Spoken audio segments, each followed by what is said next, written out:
How excellent is your name, oh Lord. How excellent is your name. How excellent is your name. How excellent is your name, oh Lord. How excellent is your name. How excellent is your name. How excellent is your name, oh Lord. Program muntu w'abantu alabukede TV1 nkwaniriza nnyo mu ddiini eyange gye nsoma bagamba nti azuukidde nga bwe yagamba.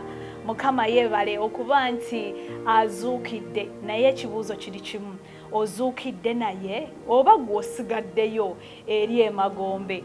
Ffe twebaza Katonda nti tuzuukidde naye. N'olwekyo mu ngeri ey'enjawulo ku Sunday eno tuzze ne program egenda okwebuulirira ekuzaamu essuubi eyeefumiitiriza ku mazuukira ga Mukama Katonda waffe.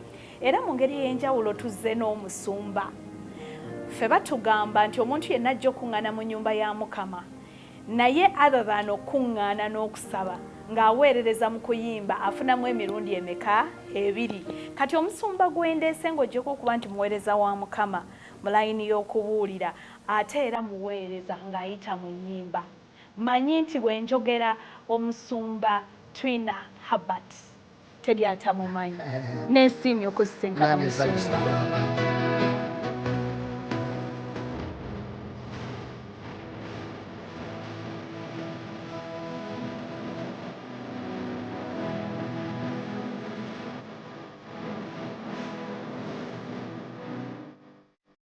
Obulamu bugamba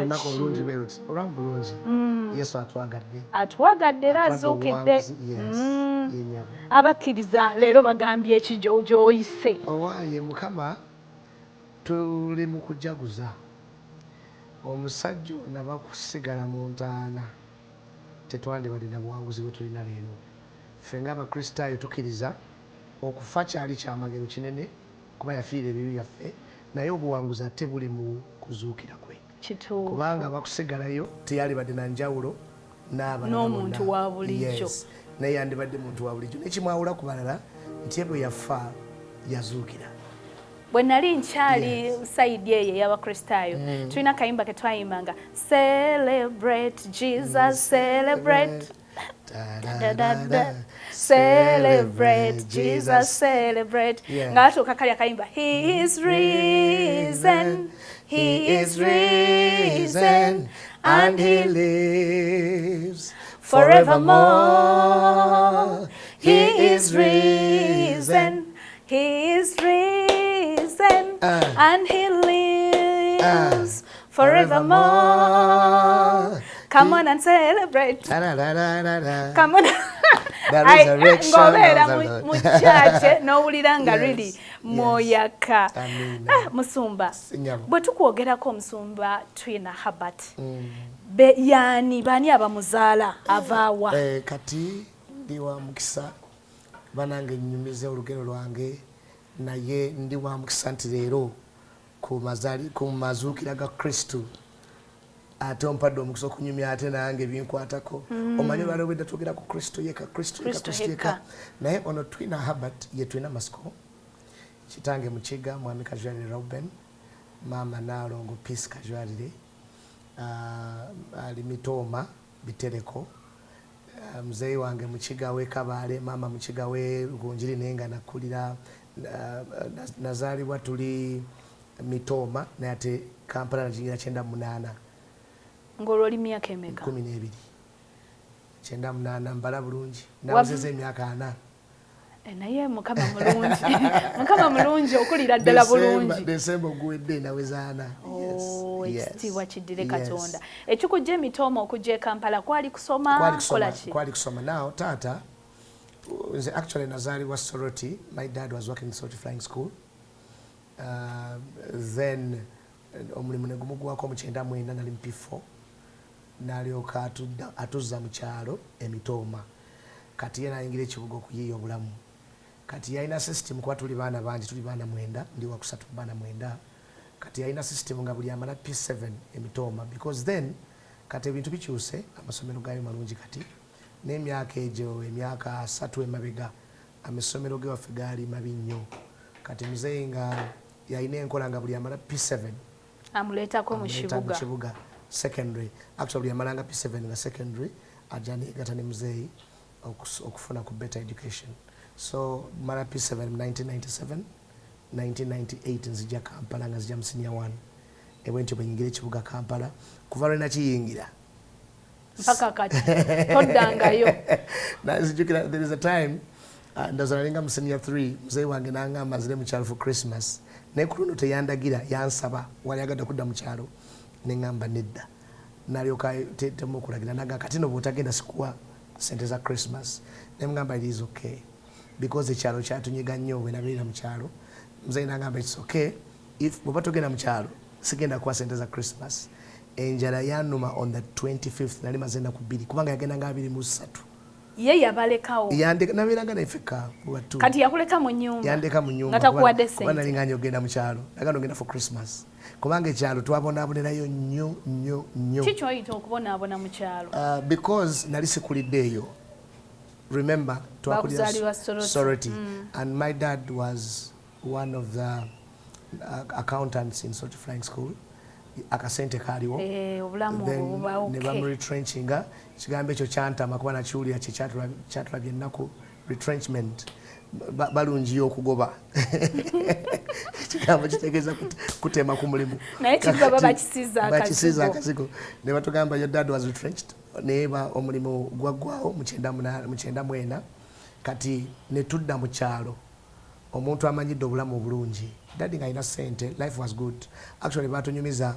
nti nzijukira olumu nga obujulizi muzeeyi wange ng'alokose maaso awo n'agamba mwana wange oyo gwe mulaba gwe mwenyumirizaamu yali agenda kufiira mu kabenje k'emmotoka ng'alina emyaka 3 when we were young manya mu kabenje k'ennyonyi when we were young ennyonyi mwazibeerangamu ffe twakulira mu nnyonyi because muzeeyi yakolanga mu ssomero ly'ennyonyi actually yagamba nga yalyanga breakfast e Kampala manya Sorority nalya lunch mu Nsendala nalya supper mu Nsendala so kati olumu twatambulanga naye so we grew up in a lifestyle that was beautiful but along the way obulamu ne bukaluba kati eno mu kyalo byakunyiga bitya obulamu bw'ekyalo bwatunyiga mu ngeri okutandika obulamu okulima nga tokumanyidde si kyangu nzijuke twatuuka nga twakamala wiiki ndoza nga 2 zokka mu kyalo nga tulina baali bamuzimbidde akayumba naye nga tebakamaala bazadde be nga be bakazimba oba ye yennyini yagamba engeri gyenkomawo yali yawa anko waffe akasente nga anko yali yamugulira twalina anko waffe yali yasenga eyo kati muzeeyi nga ali Sorority talina nasuubi nti aligenda ku mukyalo naye nga bamugulira amataka eyo so kati obulamu bwe bwagaana nagamba wayi kantwale family wa gyenagula so kati bwe yabagamba nti ajja ne bamuzimbira akayumba mangu teyalinayo na plan he didn't have a plan of going to the village so ne bamuzimbira akayumba awo mangu tugenda otuuka I remember the first week it was fun tulina okuŋŋaanya obusa tumalaawo and it was fun but as time went on it became pain it became sorrow obulamu bwakaluba era olugendo nti ataakole ataalime nokuli ataalyenga atuukiranga mu byalo so kati bwe bwabanga batuyitanga abafuluki be basenza abapya bwe mbwamu akasinga ku kyalo babanga omwaka omulamba okupakasa emmere kubanga olusuku lwammwe terunakolaki terunakwata kati nga mugenda ne mulimira ogenda ne maama imagine ogenda ne maama olimire abalala mufune emmere ey'okulya ewaka naye twogera ku muntu atakulidde mu bulamu bwakulima so life became hard ffe okukima amazzi ate waffe ensozi omuntu akulidde mu good life tandika okukima amazzi ku luzi oyambuka akasozi twale waka ennyumba mugimaala myezi nga 6 mulina okugiddamu muddemu mugimaale tetulina ntejjukira mulina ogenda musabiriza obusa mu faamu z'abalala twajja tulina engato but in about 2 terms ng'engato ziyulise zonna tandika okutambuza ebigere nkyajjukira n'olunaku envunza lwe yasooka okundya it was so funny nekakusiiwa ekiro kyonna nekatakula nekamalako emirimu tugenda okumala emyezi ng'ena ngevuza zafuka mikwano jaffe. So life became a little bit tough. Kuba mwaka faananyi kati kumu abaana mwabeerera mutyo olwo maama ojjukirako embeera gyayitangamu ey'ennaku ng'olaba ebintu bikyusa otunuulira abaana bo. Nze ndowooza mami waffe yali yakulira mu bulamu obwo. I don't think saalaba setback ye nti oba yali very fine. I think because yali mu kigawe Kabaale alabika maybe mu kukula kwe yali ate maybe nekirala olw'okuba abakyala tutera okukkiriza mangu embeera n'oguma obeerewo. Program muntu w'abantu njagala tuwummulemu katono ke katondo kaffe akasoose tulina omusumba Twina Herbert. Bulijjo omulaba mu kuyimba, bulijjo omulaba mu kubuulira njiri naye obulamu bwe omanyi gye buvudde okutuuka awo w'omulabira era w'omwegombera nga tujaguza amazuukira ga Mukama waffe Yesu Kristo tusazeewo tubeere naye nga bwe tuyita mu bulamu bwe ate nga bw'atulyowa.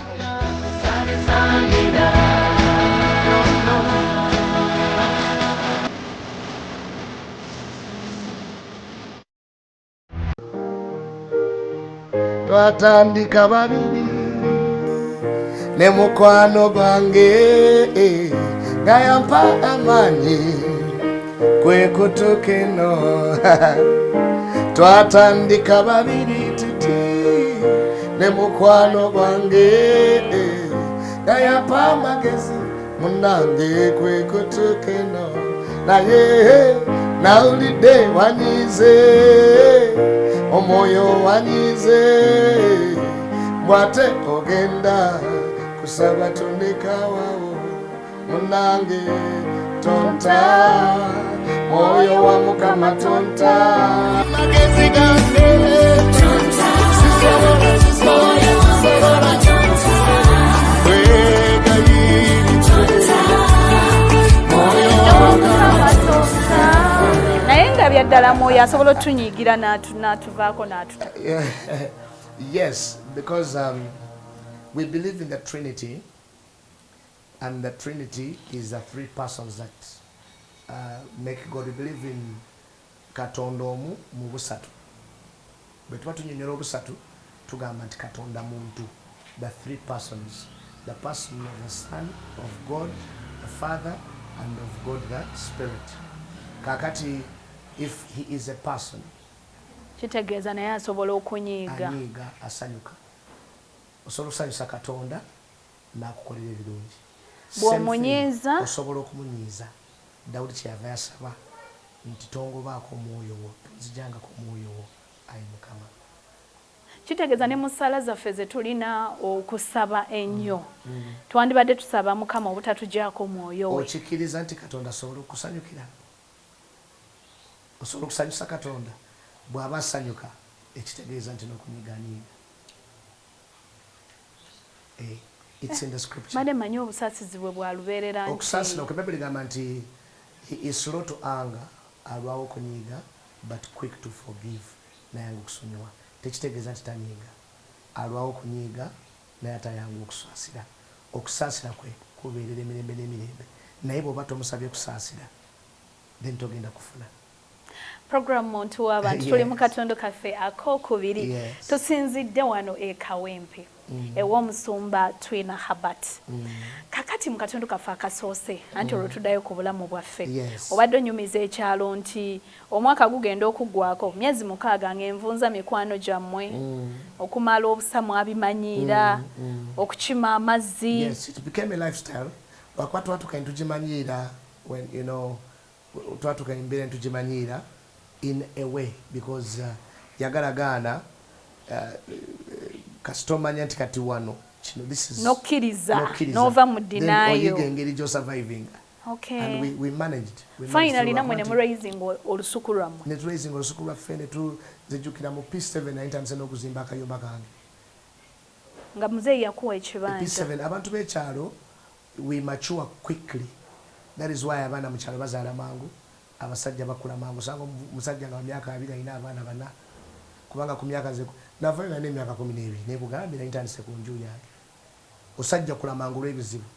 Natuka ekisanga nze musajja waka kubanga mukulu wange Dennis yali avuddeyo, Dana yali avuddeyo, kati nga nze mukulu waka ya kati toilet webegudde nze nsima nze njizimba nze nsima toilet. Remember omusota gwange nasooka okutta mu kyalo gwali mu kinnya kya ttooyi nali nsima leero weza futi 12 enkyano nga endala nnya ezigenda mu 16 kitegeera kati buli nalekanga wansi musota gwagwangamu kati ogenda okukka mu kinnya okwongerayo futi zo olina okumala kugutta tonoyita mutoowo gwe mukulu wewaka. So life ogimanyira you get used kitegeera nenda alikotegeera nti kati ngenda okumala P7 buli omagamba osajja kudo oli musajja mukulu kati obwongo bw'okukula. That's why you marry quickly. Kubanga naffe twagendako mu kyalo muvaka ya P7 okuwummula ekyalo ky'ebukojja bwange kiri awo Masaka mu Kibinge. Naye ng'obwana olaba buto buti bulina ba girlfriend nga bulaba ffe tuli bafana. Buli ba girlfriend bulina abakyala n'abaana. Kati nze mba kusigala mu kyalo ndowooza emyaka ng'ebiri gyokka. Wali omaze okuwasa? Ku myaka 16 nali bati kubanga bw'omala okuzimba ennyumba kyekirala kiba kibanja. Be bagamba n'okugamba waayo ennyumba wazimba yaki. Ngotandika kuleeta mukyalo mugamba tunoonye gye tulima. So my point was netumanyire embeera eyo newabadde yali ekaluba but bwe twavaayo okuddayo nga lutalo. Ogambye otuuka mu senior 3 muzeeyi yakugamba ewaka gye tulaga okulira Christmas. Ogaana akuleka nga takuwadde yadde ekikumi. I remember then ali ndokose na tambuzanga ebigere muzeeyi yabeeranga n'akulabyawo nga ku Chase Johnson oyalina ennyumba ng'apangisa. Then yali akola Makerere University waliwo kalina ya staff ba University Makerere yali obulamu bwamunyigiriza nayingira mu security. You can't believe omuntu yali accountant obulamu bwamunyigiriza kyenva ngamba abantu banange bwotaba na Yesu sitaani asobola okuzimbako akayumba ku mutwe.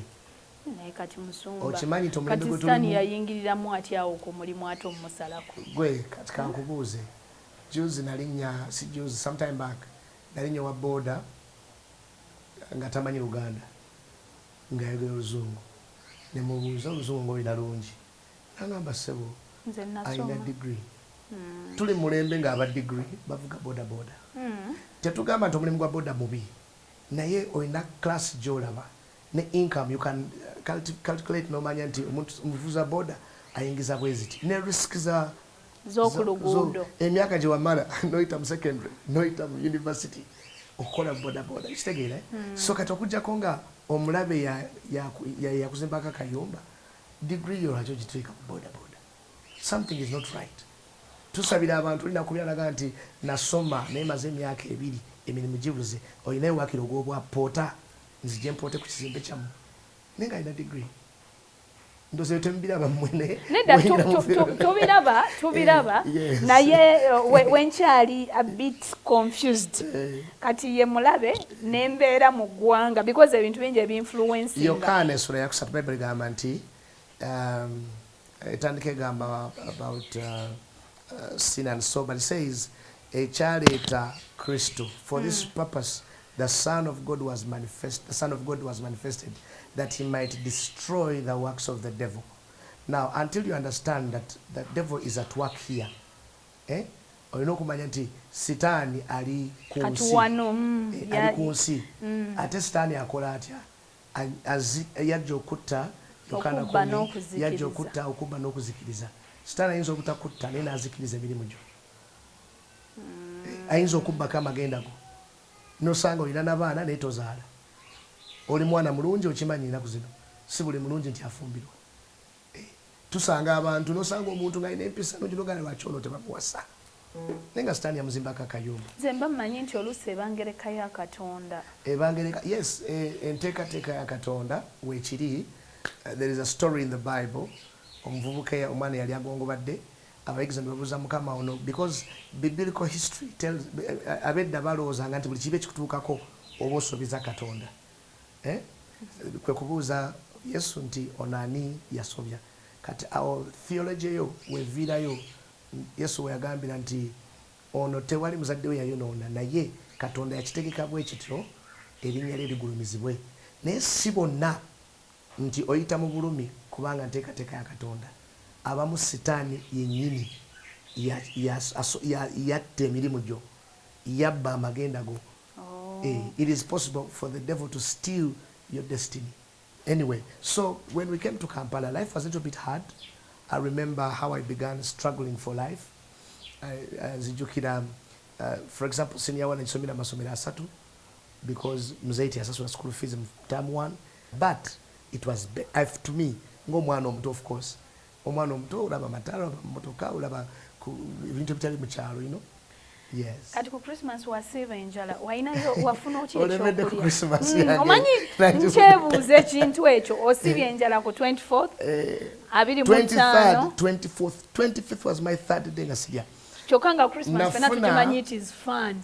Nafuna ekyamagero ekyasooka nina mukulu wange Diana kati yali yavaawo yafumbirwa muto olw'embeera y'ewaka kati yalina suitcase ye. Dana yalina ekimuli nga bamukwana bamuwa ekimuli nga kiriko apple eri artificial. Enjala yannuma ekimuli kyali kimaze about 2 years. Nenyiga ne ku apple nga ndowooza nti yandibanga bugiri. Katsoka tuwummule mu Musumba tutandikirawo akatondo kaffe ak'okusatu nkobaza bwebaza gwe tukyatambula naye tovaawo. Kwagalako kompitiriddeko gakulungi nnyo okwakuleta kunsi kuno okutufiirira omusaayi gwe wayiwa egologosa ogwo gwe gukuma bulijjo ogwo gwe gukuma bulijjo ogwo gwe gukuma one more bulijjo ogwo gwe gukuma zentambula ngasitya olw'omusaayi ogwayika natukula dda ekigambo kyo Yesu mwe muli amaanyi ago ge gakuma bulijjo ago ge gakuma. kituufu bannaye amaanyi ge gatukuuma. Katondo kaffe kakusatu program yakwebulirira kwefumiitiriza ku mazuukira ga Mukama waffe Yesu Kristu. Kati Musumba wetwawummulidde ng'oli mu kutunyumiza walaba ekimuli kye baali bakwanyisa mwannyoko nga kiriko ka apple n'okanyiganyigako olw'enjala eyali ekutta naye ate nga kali artificial. And enjala yannumiranga mu phase ng'enjala ekuluma n'esirikamu nebanga ekusaasidemu neddamu nezuukuka. Olwo weebase mu nnyumba ovaamu n'otambulako? Nali sayina mikwano nnyo, nali waka. But Kampala najagala nnyo nti newankubadde sayina gye ngenda kukyala nayagala nsigale mu kibuga. Then later zaali sanga oba emu mba ndi ku buliri bwange enjala enkalakata nenzijjukira keesi ya mukulu wange omulala Dennis yali yasomera Kako saidi z'e Masaka. Naye yali yavaawo ewaka olw'embeera naye yakola omusi yafuna n'akita yali akitadde then kati naye nga suitcase ye weeri ewaka kati ngenda mu suitcase zino ez'ebyuma ozimanyi mu keesi ey'ebitabo ntandika okukebera Katonda ng'ayagala okuyamba. I believe God Katonda yannungamya ogendayo nakebera ebitabo bya Dennis mwe nagwira mu k'2000 nga kali mu kitabo. Christmas yange nefuna kyamaga nefuna sawa about 7 p.m. n'okuba endulu n'ofuluma nengula ekikomando kyali ku 5. then ebikomando byali bikyali ku bitaano ndowooza nengula ekikomando nengula ne soda kumanya nagula soda ofono wayalingako 7 ofono mujjukira ofono ono yali omuwanvu nagula fanta wange ofono omuwanvu nengula nekikomando ekyebitaano Christmas yange neggwa bwetyo mumboozi gye tunyumizaako emabegaawo olina time wotuuse n'ogamba nti muzeeyi yatuuka n'amanya Katonda n'alokoka muzeeyi amanya ddi Katonda era kugwe ne muzeeyi ani yasooka okumanya Yesu ng'omulokozi wo kati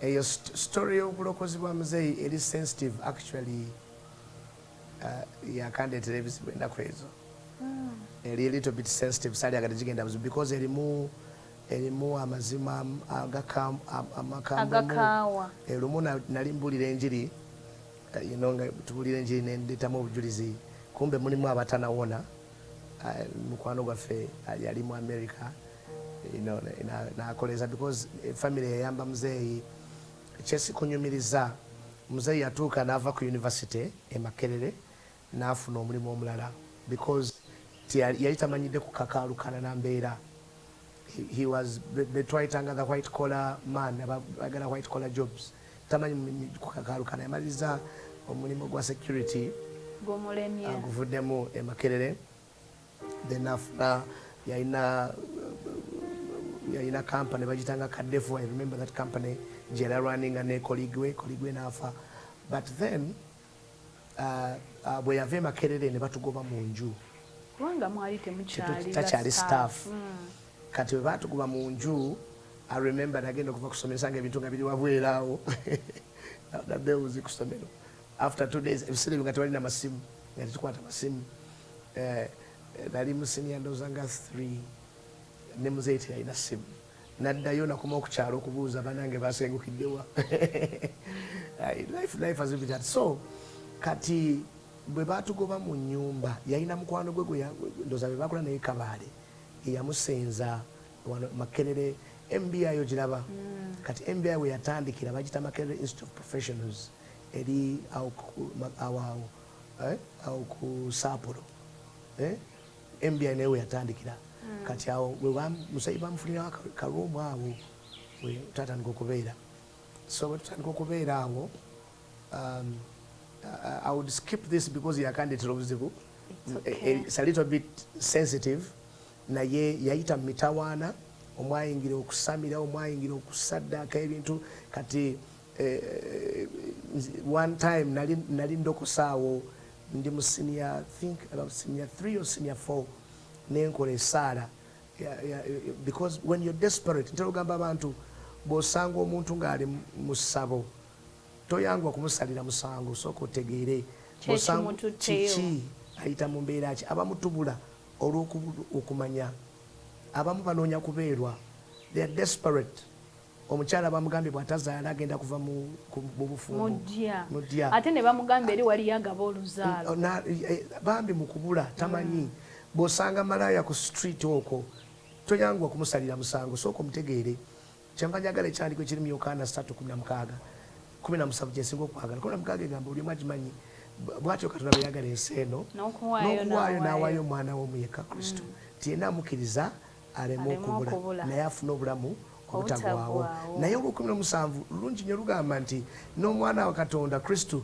teyajja ku nsi kugisalira musango naye yajja ensi okuyita mu ye erokoke kakati abasinga ku ffe twanga okusalira abaganda baffe omusango towuliriza but nze nasabira muzeeyi wange nga wakati nga baleese omulogo oyo musimanya amwambula neŋŋamba Katonda nga bw'oli omulamu I was in senior 3 or 4 nenga Katonda nga bw'oli omulamu nsaba taata amanyi akulabe nensaba ono omulogo akulabe n'ole yaleese omulogo naye akulabe nina ebintu bye nayogeraawo I was only a few years in senior 4 senior 3 senior 4 nga bwe nabisaba bwe bityo bwe byali Katonda n'abeeyoleka bwe bityo bwe byali era ne balokoka bwe bityo bwe byali kati gwe yabatuza sinze yabatuza Katonda yabikola exactly as I did it as I prayed muzeeyi wange because muzeeyi wange nalyoka ayita twalina reverend ku All Saints Cathedral then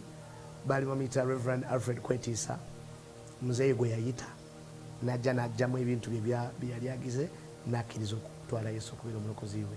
Programu eno njagala tugifundikire bwe tutyo ku Sunday eno. Sunday jja tujja kutandika ng'otubuulira gwe Katonda wamulaba otya, naye njagala tufundikire n'oluyimba olw'okusinza wakati nga twefumiitiriza ku mazuukira ga Yesu. Yazuukira mu bafu ye Mukama,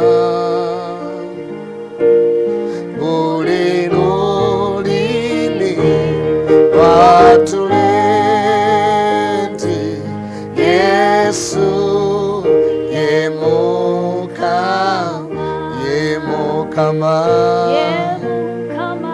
ye Mukama, Yesu Kristo yazuukira mu bafu ye Mukama, buli lulimi lwatule nti Yesu ye Mukama, atwagala Yesu Kristo yazuukira mu bafu atwagala, buli lulimi lwatule nti Yesu ye Mukama. Program muntu w'abantu Sunday nokkiriza tukusiibule bwe tutyo n'omusumba Twina Herbert.